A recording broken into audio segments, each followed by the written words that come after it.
Thank you for joining Wars of the Rosies as we begin with Part 1, Foreword, of Masonic Orders of Fraternity, the Adepts in the Western Esoteric Tradition, Part 4, by Manly P. Hall. Masonic Orders of Fraternity, Foreword, the direct descent of the essential program of the esoteric schools was entrusted to groups already well conditioned for the work. The guilds, trade unions, and similar protective and benevolent societies have been internally strengthened by the introduction of a new learning. The advancement of the plan required the enlargement of the boundaries of the philosophic overstate. A world fraternity was needed, sustained by a deep and broad program of education according to the method. Such a fraternity could not immediately include all men, but it could unite the activities of certain kinds of men, regardless of their racial or religious beliefs or the nations in which they dwelt. These were the men of towardness, those sons of tomorrow, whose symbol was a blazing sun rising over the mountains of the east. While it is difficult to trace the elements of a pattern never intended to be observed, the broad shape of the design is dimly apparent. The invisible empire, integrated and ensouled by Bacon and his so-called literary group, was the archetype of those democratic societies which directly and indirectly precipitated the era of revolution. Thus, the way was cleared for the first great experiments in practical self-government. Much more was required than a statement of human rights. It was necessary to prepare the individual to administer such rights. There can be no enduring freedom for those who cannot protect liberty with intelligence. It is not enough that a man have rights. The man himself must be right.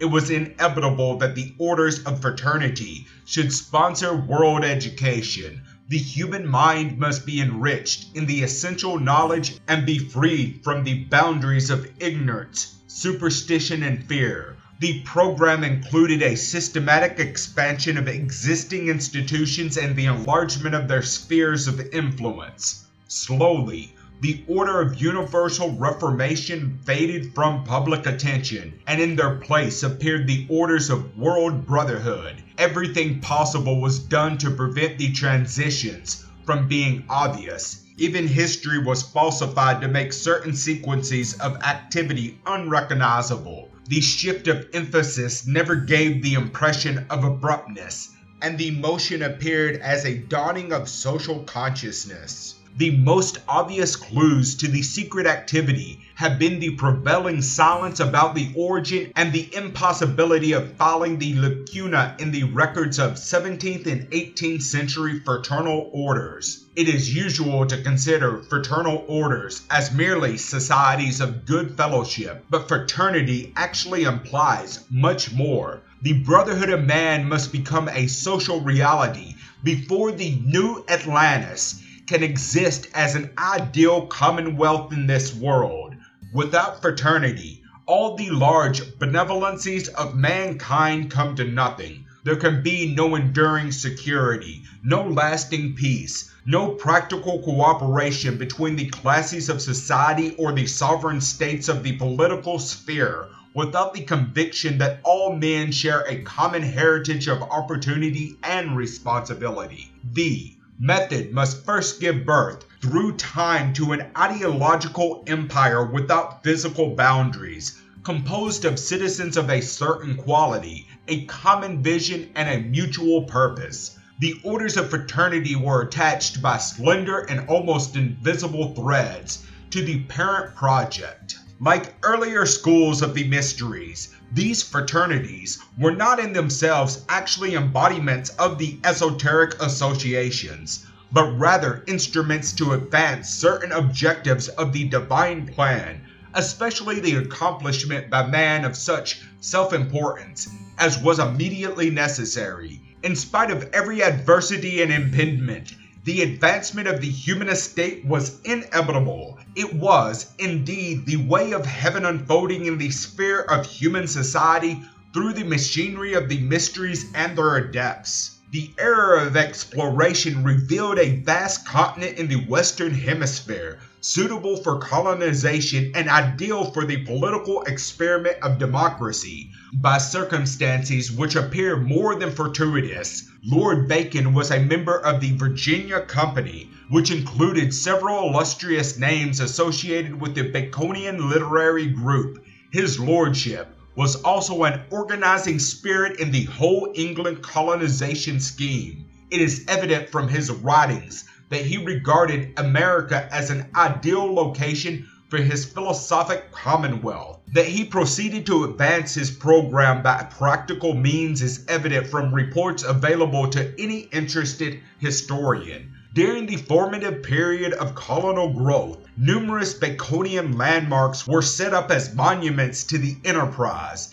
Even through the Revolutionary period, American patriots worked hand in hand with members of English and European secret societies. It may require an extensive research to reveal the details of the well-laid plan, but the general workings of the design are reasonably obvious.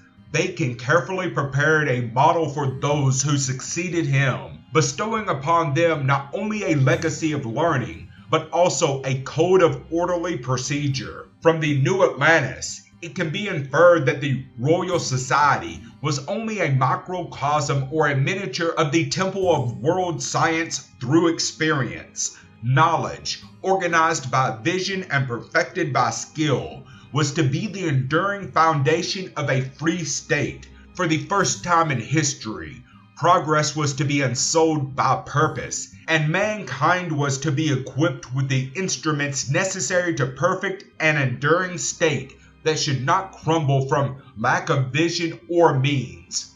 In the present section of this outline of the Adept tradition is set forth the culmination of the European phase. The Masonic orders of fraternity acted as a medium for the dissemination of the high doctrines of liberty, equality, and fraternity. They supported, with their private means and their moral strength, those patriots fighting for liberty in colonial America. Some, like Junus, concealed their identities and have never been positively identified. Others, like Lafayette and Kosciuszko, committed their names and reputations to the cause without reservations. Now that the practical advantages of secrecy have ceased, it is proper that the citizens of the United States of America and the British Commonwealth of Nations should realize, at least, the broad outline of the plan underlying the significant political and social changes which dominated the life of the 18th century. This is a fitting place to acknowledge, with gratitude, the cooperation of the Scottish Rite bodies of San Francisco. They graciously made available their excellent research library, and several works quoted in this section are in their collection. Manly Palmer Hall, Los Angeles, California, April 1950. Thank you for watching, and please don't forget to share, like, subscribe, and comment. And if you can, please consider donating to Wars of the Rosies. Links to PayPal and Patreon are in the description. Thank you so very much.